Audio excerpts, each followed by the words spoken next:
एक बार की बात है, एक गांव में बिरजू नाम का एक आदमी रहता था। बिरजू के घर में शौचालय तो था, पर फिर भी उसकी पुरानी आदत की वजह से वो हर रोज सुबह सुबह खेतों में हल्का होने जाता था, वो भी किसी और के खेत में। बिरजू एक दिन सुबह सुबह, आए हाय सुबह हो गई। अरे कुसुम, कहाँ गया मेरा लोटा? कहीं दिख क्यों नहीं रहा?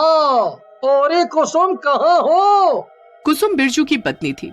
कुसुम बिरजू की आवाज सुनकर गुस्से में उसके पास आती है। अरे क्या हुआ, काहे सुबह सुबह चिल्ला रहे हो? मुझे सुबह से ही हजारों काम रहते हैं और तुम्हारे पास तो बस एक ही काम है, हल्का होना, वो भी उसके लिए इतनी दूर खेतों में जाते हो। अरे घर में इतना बड़ा शौचालय बना तो हुआ है, फिर भी साहब को खेतों में हल्का होने जाना है। अरे तुम मुझसे क्यों सुबह सुबह बहस कर रही हो? तुम्हें तो पता है कि सालों से ये मेरी आदत रही है। मुझे सिर्फ खेतों में जाकर हल्का होना पसंद है। तुम बस मुझे मेरा लोटा ढूंढ कर दो और मेरा टाइम वेस्ट मत करो। कुसुम मुंह बना लेती है और बिरजू को लोटा ढूंढ कर दे देती है। ये लो, और अब मुझे परेशान करना बंद करो, जाओ हल्का होने जाओ। बिरजू लोटे में पानी भर लेता है और खेतों की तरफ चल देता है। हमेशा की तरह बिरजू अपनी मनपसंद जगह पर हल्का होने बैठ जाता है। जैसे वो हल्का होकर उठता है, उसे कुछ दूरी पर एक लड़की खड़ी दिखाई देती है। अरे मुझे नहीं पता था यहाँ मेरे अलावा कोई और भी हल्का होने आता है। एक तो मेरी इस कमजोर नजर की वजह से दिखाई भी नहीं दे रहा। कहाँ कौन है? लगता है कोई लड़की है। छोड़ो मुझे, क्या मैं चलता हूँ घर। पर तभी बिरजू देखता है कि वो लड़की उसी के पास आकर खड़ी हो जाती है। तब जाकर बिरजू को दिखाई देता है कि वो कोई मामूली लड़की नहीं बल्कि एक चुड़ैल थी। तभी चुड़ैल बिरजू को हवा में लटका देती है। सुन, आज से ये मेरा इलाका है। अगर तू दोबारा यहाँ दिखा या यहाँ हल्का होने आया तो मैं तुझे जिंदा नहीं छोड़ूंगी, समझा? माफ कर दो मुझे, अब मैं यहाँ नहीं आऊंगा। छोड़ दो मुझे प्लीज, जाने दो। चुड़ैल बिरजू को दूर फेंक देती है और बिरजू उल्टे पैर अपने घर भागता है। बिरजू को हांफते हुए देखकर कुसुम उससे पूछती है, क्या हुआ जी, क्या बात है? ये अचानक से दौड़कर आने की क्या जरूरत थी? हल्का होकर ज्यादा ही एनर्जी मिल गई है या कोई भूत दिख गया क्या रास्ते में? अरे भूत नहीं, चुड़ैल। क्या? अरे हाँ, सचमुच की चुड़ैल। तुझे पता भी है, आज खेत में हल्का होने के बाद जब मैं उठा तो वहाँ मुझे एक चुड़ैल ने पकड़ लिया। हाय राम, फिर उस चुड़ैल ने मुझे हवा में लटका दिया और दूर पटक दिया, और ये भी कहा कि अगर मैं दोबारा वहाँ दिखा तो वो मुझे मार डालेगी। हे भगवान, तो अब वहाँ दोबारा मत जाना। अच्छा हुआ आज उसने छोड़ दिया, अब सिर्फ घर का शौचालय ही इस्तेमाल करना। पर बिरजू इतना बोलकर किसी गहरी सोच में पड़ जाता है। वो अगले 1-2 दिन तो खेत नहीं जाता, पर उसके बाद तीसरे दिन वो सोचने लगता है, अरे यार, ऐसे कैसे काम चलेगा? यहाँ इस घर में शौचालय में तो हल्का होने में मजा ही नहीं आता और पेट भी ठीक से साफ नहीं होता। कुछ तो करना पड़ेगा। मुझे तो मेरी मनपसंद हल्का होने की जगह की बड़ी याद आ रही है। एक काम करता हूँ, कल फिर से वहाँ चुपके से जाकर देखूंगा, क्या पता अब तक चुड़ैल चली गई हो। बिरजू यही सोचकर सो जाता है और अगले दिन सुबह सुबह जल्दी उठकर खेत जाने के लिए तैयार हो जाता है। अरे कहाँ चल दिए तुम लोटा लेकर सुबह सुबह? याद नहीं क्या कहा था उस चुड़ैल ने? भूल गए उसकी मार? अरे तू चुप कर और मुझे शुभ काम के लिए जाते वक्त टोक मत, वरना काम खराब ही होगा। बिरजू बिना कुसुम की पूरी बात सुने खेत की तरफ चल देता है और कुसुम बस पीछे से चिल्लाती रह जाती है। खेत में पहुंचकर पहले तो बिरजू इधर उधर देखता है कि कहीं चुड़ैल तो नहीं। आहा, लगता है जैसा मैंने सोचा था वैसा ही हुआ है। वो चुड़ैल चली गई है। चलो अब मैं हल्का हो लेता हूँ। पूरे 3 दिन बाद मुझे ये सुनहरा मौका मिला है। बिरजू वहीं खेत में बैठ जाता है और हल्का हो लेता है, पर जैसे ही वो उठता है चुड़ैल खेत में वापस आ जाती है। बदतमीज, तेरी इतनी हिम्मत, तू फिर से मेरे खेत में आया और यहाँ आकर हल्का हुआ। आज मैं तुझे जिंदा नहीं छोड़ूंगी। इतना कहकर चुड़ैल बिरजू को दौड़ा लेती है। बिरजू फिर से उल्टे पैर खेत से भागता हुआ अपने घर लौट आता है। अरे अरे, आ गए वापस? और फिर से वही हालत। मना किया था ना मैंने, मत जाओ। आज तो किस्मत अच्छी थी जो बच गए। चुप कर जा तू तो, सब तेरे अशुभ बोलने की वजह से हुआ है। और अब तो मैं इस चुड़ैल से पीछा छुड़ा कर ही रहूंगा। आखिर ये खेत उसका कैसे हो सकता है? वो खेत श्यामलाल का है। मैंने कल ही उसकी बीवी से पता किया था। श्यामलाल और उसकी बीवी भी उस चुड़ैल से परेशान है। उसने मुझे बताया कि यही कुछ एक हफ्ते पहले ही उनके खेत में एक चुड़ैल घुस आई और खेत को अपना बताने लगी। जो कोई भी खेत में जाता वो उसे मार मार कर भगा देती, यहाँ तक कि उसने श्यामलाल को भी अंदर नहीं घुसने दिया। मैं इस चुड़ैल का कुछ तो करके ही रहूंगा। जा रहा हूँ मैं श्यामलाल के घर। अब मैं और नहीं सहने वाला। इतना कहकर बिरजू आगे आगे चल देता है और कुसुम पीछे से चिल्लाती रह जाती है, अरे पर तुम उससे कहोगे क्या कि चुड़ैल तुम्हें उसके खेत में हल्का नहीं होने दे रही? बिरजू श्यामलाल के घर पहुंच जाता है और उससे मिलता है। अरे श्यामलाल, मैं कुसुम का पति बिरजू। तुमने मुझे पहचाना नहीं क्या? अरे नहीं नहीं, ऐसा नहीं है। आओ आओ बिरजू भाई, बहुत सुना है आपके बारे में। कहो कैसे आना हुआ?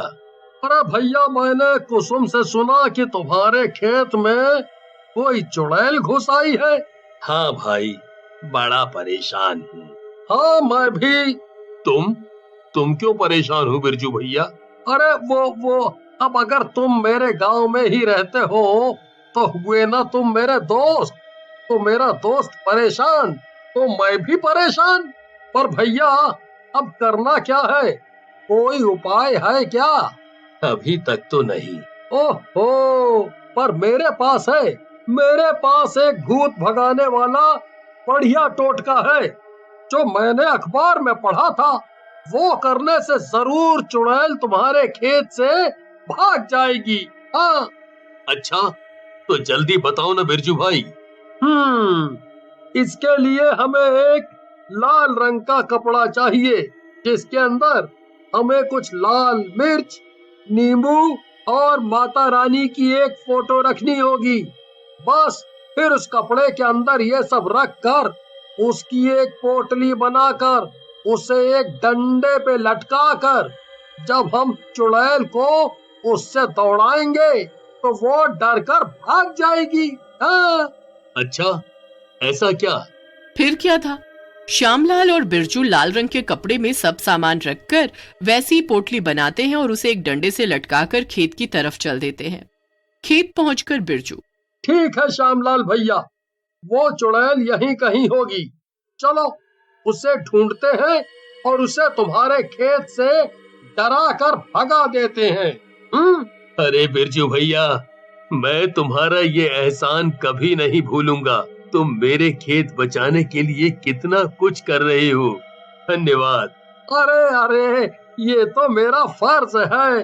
चलो चलो अंदर चलकर चुड़ैल को ढूंढते हैं। दोनों लोग खेत में घुस जाते हैं और चुड़ैल को ढूंढने लगते हैं। तभी उन्हें चुड़ैल दिखाई देती है। श्यामलाल, वो रही चुड़ैल। जाओ अच्छा सबक सिखाओ इसको। श्यामलाल बिरजू की बात सुनकर चुड़ैल की तरफ डंडा लेकर चल देता है और चुड़ैल उसे देख लेती है। क्यों रे श्यामलाल, तुझे मैंने कहा था ना अब से ये खेत मेरा है, तू फिर यहाँ क्यों आ गया? चल निकल यहाँ से, अब भूल जा इस खेत को हमेशा हमेशा के लिए।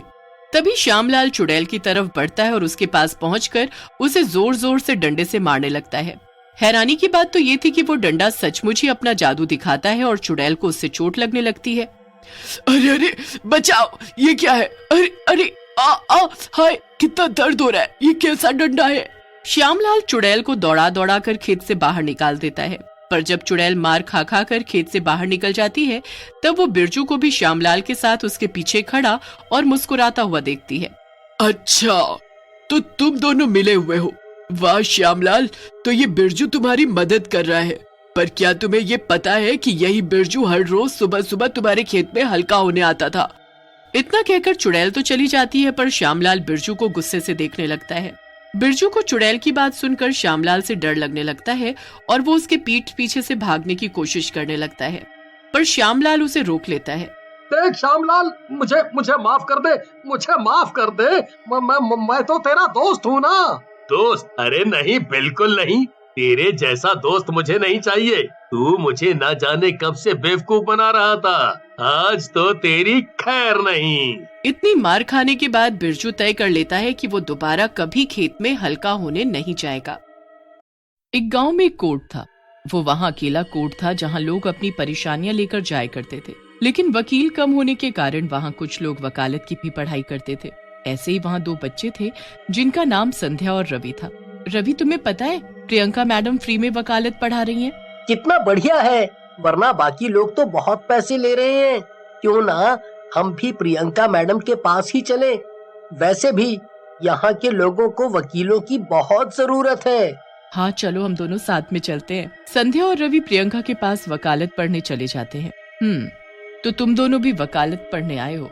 जी मैडम, हमने सुना है कि आप फ्री में वकालत पढ़ा रही हैं और बाकी लोग बहुत ज्यादा पैसे ले रहे हैं, तो क्या आप हम दोनों को भी पढ़ा देंगी? प्रियंका हल्का मुस्कुराते हुए बोलती है, हाँ क्यों नहीं, मैं तुम लोगों की मदद करने ही तो यहाँ आई हूँ। तुम चिंता मत करो, मैं तुम लोगों को अच्छे से सारी वकालत पढ़ा दूंगी। तुम लोग आज ही से आ जाओ, अब आएगा मजा। मैं पढ़ाऊंगी अब सबको वकालत। रवि और संध्या प्रियंका के पास रोज पढ़ने जाने लगते हैं। उनको देख बहुत सारे बच्चे प्रियंका से वकालत सीखने के लिए तैयार हो जाते हैं।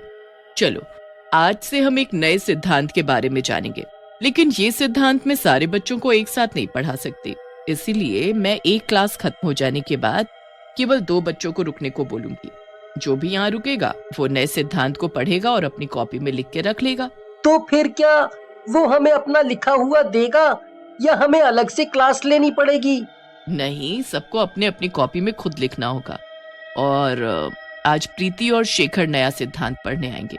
बच्चों के जाते ही प्रियंका अपना चुड़ैल का रूप ले लेती है। कितने भोले बच्चे हैं जो मेरी बात इतनी आसानी से मान जाते हैं। अब देखना है कि ये 2-2 की जोड़ी बनाकर कैसे आते हैं और कैसे मैं इन सबको एक के बाद एक खाती चली जाती हूँ। मैं इन सबको मार डालूंगी। बच्चे प्रियंका की बात मान जाते हैं और 2-2 की जोड़ी बनाकर रोज पढ़ने आने लगते हैं। लेकिन कुछ दिनों बाद प्रियंका उनसे बोलती है, सुनो तुम लोग, मैं कुछ दिनों के लिए अपने केस की वजह से बाहर जा रही हूँ, लेकिन तुम लोग जैसे मैंने तुम्हारी जोड़ी बनाई है वैसे ही रोज उसी समय पर आते रहना, और जो मैंने लिखवाया है वो सामने वाले नोटिस बोर्ड पर दोबारा से लिखकर चिपकाते रहना। ऐसा तुम्हें तब तक करना है जब तक मैं वापस नहीं आ जाती। बच्चे प्रियंका के ना होते हुए भी उसके घर जाते हैं, लेकिन किसी को पता नहीं चलता और वो एक के बाद एक गायब होते रहते हैं। किसी को भी नहीं पता है कि मैं इसी शहर में रहकर इन बच्चों का शिकार कर रही हूँ। कितना सुकून मिलता है, रोज 2 शिकार खुद मेरे घर पर चलकर आते हैं। ऐसे ही प्रियंका रोज 2-2 करके बच्चों को खाती रहती है और उधर उनके घर वाले परेशान होते रहते हैं। रवि और संध्या बाजार अपने लिए कुछ नई किताबें लेने गए होते हैं। तभी उन्हें उन्हीं की क्लास के एक बच्ची की माँ दिखती है। बच्चों, तुम लोग यहाँ कैसे? तुम्हारी तो क्लास चल रही है ना? हाँ, चल तो रही है आंटी, लेकिन सिर्फ 2-2 बच्चों की। आज हमें नहीं जाना। 2-2 बच्चों की? लेकिन मेरा बेटा तो 10 दिन पहले ही गया था क्लास लेने और अभी तक नहीं आया। क्या तुम लोग मुझे अपनी उस टीचर का नंबर दे सकते हो? हाँ, नंबर तो आप ले लो आंटी, लेकिन मैडम अभी इस शहर में नहीं है। क्या पता आपका बेटा कहीं और चला गया हो। एक बार आप बाकी लोगों से भी पता कर लो। नहीं बेटा, वो आखिरी समय क्लास लेने ही निकला था और अभी तक आया नहीं है। मुझे बहुत डर लग रहा है। डरो मत आंटी, मैं जाकर मैडम के घर पर देखता हूँ। शायद वो वहीं रुककर पढ़ाई कर रहा होगा। जैसे ही कुछ पता चलेगा मैं आपको बताऊंगा। रवि और संध्या उस बच्चे की माँ से ये बातें करके सीधा प्रियंका के घर की तरफ चल देते हैं। अरे, वो आंटी तो कह रही थी कि वो बच्चा यहाँ आया था, लेकिन यहाँ तो कोई भी नहीं है। तो ऐसा कैसे हो सकता है कि कोई क्लास लेने आए और यहीं से गायब हो जाए? क्या पता आंटी को पता ना हो और वो कहीं और चला गया हो। दोनों वहाँ से चले जाते हैं और इस बारे में ज्यादा सोचते नहीं है। लेकिन तभी रंजन की मम्मी हड़बड़ाती हुई उन्हें पुलिस स्टेशन जाती हुई दिखाई देती है। अरे आंटी रुको, क्या हुआ? आप इतनी परेशान क्यों हो? कोई परेशानी है? पुलिस स्टेशन क्यों जा रही हैं आप? बेटा, रंजन 7 दिन से घर नहीं आया। हर जगह पता कर लिया लेकिन वो कहीं नहीं गया। आखिरी समय मैंने सिर्फ उसे क्लास जाते देखा था। अभी जाकर क्लास में भी देखा तो वो वहाँ पर भी नहीं दिखा। वहाँ पर उसकी टीचर भी नहीं दिखी कि मैं उनसे कुछ पूछती। हाँ, वो हमारी मैडम अभी इस शहर में नहीं है, लेकिन जब से वो इस शहर से गई है तब से हमें ये दूसरी बार पता चल रहा है कि बच्चे घर नहीं। क्या ये किसी और के साथ भी हुआ है? मतलब कोई हमारे बच्चों को पकड़ तो नहीं रहा? मुझे जाने दो, पुलिस स्टेशन में जाकर देखना चाहती हूँ कि आखिर क्या हो रहा है। ठीक है आंटी, आप जाकर पुलिस को बताइए और हम जरा मैडम से बात कर लेते हैं। रवि प्रियंका को फोन लगाता है। पूरी घंटी बजने के बाद भी प्रियंका फोन नहीं उठाती। मुझे कुछ गड़बड़ लग रही है रवि, कहीं प्रियंका मैडम ही तो कुछ नहीं कर रही ना? तुम पागल हो, प्रियंका मैडम कितनी अच्छी हैं, वो हमें फ्री में पढ़ा रही हैं, वो हमारे साथ ऐसा क्यों करेंगी? कुछ भी मत सोचो। मैं सोच नहीं रही हूँ, मुझे जो लगा वो मैं बता रही हूँ। संध्या, मुझे लगता है कि हमें प्रियंका मैडम के घर जाकर रुककर वहाँ देखना होगा कि वहाँ ऐसा क्या हो रहा है जिसकी वजह से बच्चे घर नहीं जा पा रहे हैं। तुम भी क्या लोगों की बातों में आ रहे हो? तुम्हें तो पता है ना मैडम कितनी अच्छी है। दोनों अभी यही सब सोच रहे होते हैं और वहाँ प्रियंका एक और लड़के को मार कर खा रही होती है। मजा आ गया। बस ऐसे ही मुझे रोज दो लोग मिलते रहे तो शिकार करने का मतलब ही नहीं बनेगा। मैं ऐसे ही खा खा कर जिंदा रहूंगी और किसी को पता भी नहीं चलेगा। सब सोचेंगे कि मैं कितनी अच्छी हूँ। संध्या, मैं तुमसे एक बार और कहता हूँ, वरना मैं अकेला चला जाऊंगा। लोग गायब हो रहे हैं, इसका कुछ तो मतलब होगा, कोई तो कारण होगा ना। ठीक है बाबा, मैं चलती हूँ तुम्हारे साथ, लेकिन अगर कुछ नहीं निकला ना तो तुम खुद को कभी माफ नहीं कर पाओगे। संध्या और रवि प्रियंका के घर जाते हैं तो वो देखते हैं कि प्रियंका अपने असली रूप यानी चुड़ैल वाले रूप में किसी एक इंसान को मार रही है। अब वो दोनों बहुत डर जाते हैं। चल रवि, हमें यहाँ से जाना होगा वरना वो हमें भी मार डालेगी। हम यहाँ से चलते हैं और फिर यहाँ कभी नहीं आएंगे। पागल हो गई है, मैं यहाँ से नहीं जाऊंगा। ये लोगों को मारती है और ना जाने कितनों को मार चुकी है। अगर हम आज यहाँ से भागकर चले गए तो ये फिर लोगों को मारेगी। रवि प्रियंका चुड़ैल के घर के पीछे जाता है और उसकी खिड़की से प्रियंका चुड़ैल को देखता है। उसको विश्वास नहीं हो रहा होता कि वो प्रियंका है। वो उसको फिर से एक बार रूप बदलते हुए देखना चाहता है। तभी प्रियंका चुड़ैल से फिर प्रियंका बन जाती है और वहाँ से निकल जाती है। मुझे समझ आ गया है हमें क्या करना है, चलो यहाँ से। क्या समझ आ गया है? क्या करना चाहते हो मुझे भी बताओ। संध्या, चलो मैं बताता हूँ तुमको। चलो यहाँ से, मैं तुम्हें सब बता दूंगा। संध्या और रवि जल्दी से वहाँ से निकल जाते हैं। रवि, मुझे कुछ समझ में नहीं आ रहा है, तुम करना क्या चाहते हो? बस तुम इतना समझ लो, मैं जो भी करूँगा वो हम सब के लिए सही होगा। रवि उन बच्चों के पास जाता है जो आज प्रियंका के घर जाकर पढ़ने वाले होते हैं और उन्हें किसी तरह मना लेता है कि वो आज पढ़ने ना जाए। और फिर वो संध्या के पास जाता है और संध्या से बोलता है, सुनो संध्या, आज हम दोनों को पढ़ने जाना होगा। आज हम उन बच्चों को नहीं भेजेंगे। रवि, तुम पागल हो गए हो। हम अपनी जान खतरे में क्यों डाले जब हमें पता चल चुका है कि वो चुड़ैल है। संध्या उसकी बात मान जाती है और रवि के साथ चली जाती है। चुड़ैल जब उनको देखती है तो सोचती है, अरे आज ये दोनों यहाँ कैसे? मुझे अच्छे से याद है इनकी बारी तो अभी नहीं आई थी। खैर, मुझे क्या, मेरा भोजन तो आ गया, मैं अब इन दोनों को भी नहीं छोड़ूंगी। चुड़ैल प्रियंका का रूप लेकर उन दोनों के पास जाती है। अरे बच्चों, तुम दोनों आज यहाँ कैसे? वो सब छोड़ो और ये बताओ तुम यहाँ कैसे? मैं तो आज ही लौटी हूँ। क्यों, क्या हुआ? जैसे ही प्रियंका रवि के पास बढ़ती है, रवि उसकी आंखों में मिर्च डाल देता है। मिर्च डालते ही प्रियंका गुस्से में चुड़ैल बन जाती है। ये क्या होशियारी दिखा रहे हो मुझे? तुम लोग ये मत सोचना कि मैं कुछ नहीं कर पाऊंगी। रुको, तुम दोनों को अपनी जान से आज हाथ धोना पड़ेगा। इससे पहले कि चुड़ैल कुछ कर पाती, रवि अपने बैग से तेजाब की बोतल निकालकर उस पर फेंक देता है। अरे नहीं, मेरा चेहरा जल रहा है। अरे कोई बचाओ मुझे। ये तुझे तब सोचना चाहिए था जब तू दूसरे लोगों को मार रही थी। उन्हें कितना दर्द हुआ होगा, ये तूने कभी सोचा ही नहीं। हम तो तुझे नेक इंसान मानते थे, कितनी इज्जत करते थे तेरी हम सब बच्चे, पर हमें क्या पता था कि तू ही आस्तीन का सांप है। यही वकालत पड़ी है तूने। आज तेरा फैसला मैं करूंगा। तू वकील है ना, तो आज मैं तेरा जज हूँ। संध्या, भागो यहाँ से, मैं इसको जला कर आता हूँ। नहीं, मैं तुम्हारे साथ ही जाऊंगी। संध्या वहीं खड़ी हो जाती है। रवि उस पर माचिस जलाकर फेंक देता है, जिससे चुड़ैल जलकर राख हो जाती है।